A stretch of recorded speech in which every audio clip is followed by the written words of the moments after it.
وہ بیبلونین بادشاہ بخت نصر جس نے 2500 ورش پہلے سب سے عظیم سینگوگ ہیکل سلیمانی کو آگ لگا دی اور یروشلم سے 60,000 یہودیوں کو رسیوں میں باندھ کے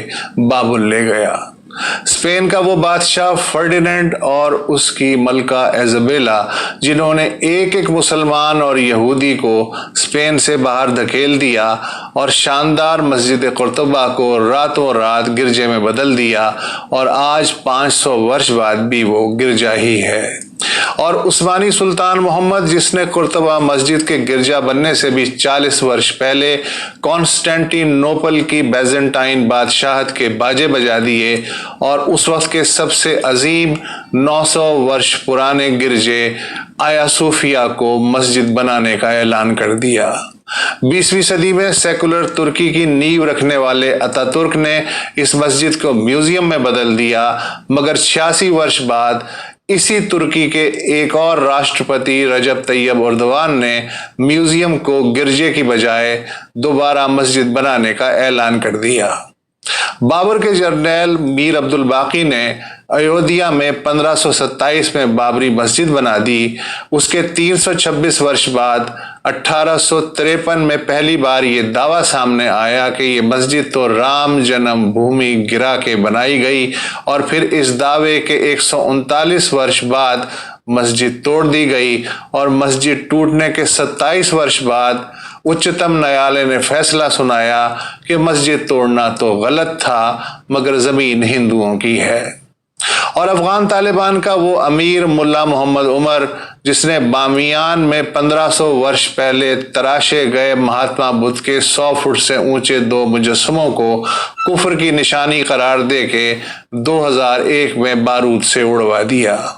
اور وہ مولوی حضرات جنہوں نے چند دن پہلے فتویٰ دیا کہ پاکستان ایک اسلامی ملک ہے اور اسلامی ملک میں کوئی نیا مندر نہیں بن سکتا۔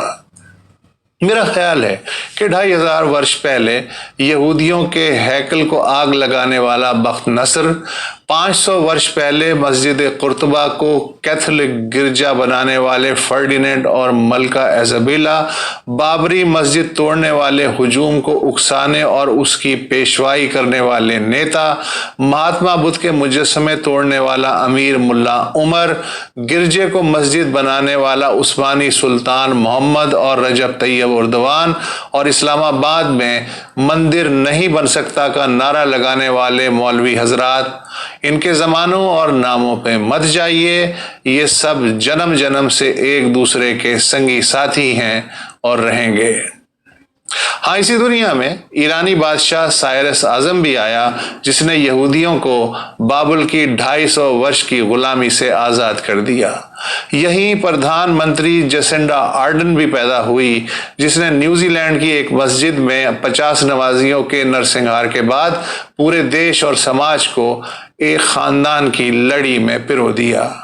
اسی دنیا میں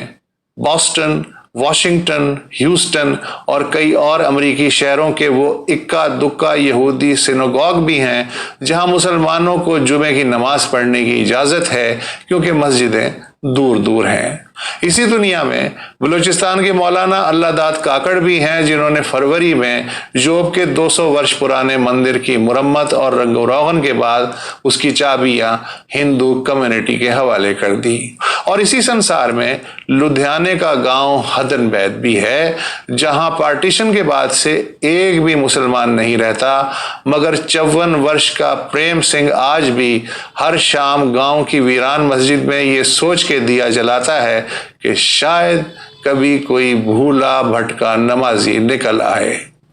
اگر یہ دنیا ابھی تک پوری طرح جانوروں کا باڑہ نہیں بنی تو اس کی وجہ یہی سائرس اعظم، بلوچستان کے مولانا اللہ داد کاکڑ، کچھ امریکی شہروں میں نماز جمعہ کے لیے سینگوگ کے دروازے کھولنے والے یہودی ربائی، نیوزی لینڈ کی پردھان منتری جسنڈا آرڈن اور امبالے کا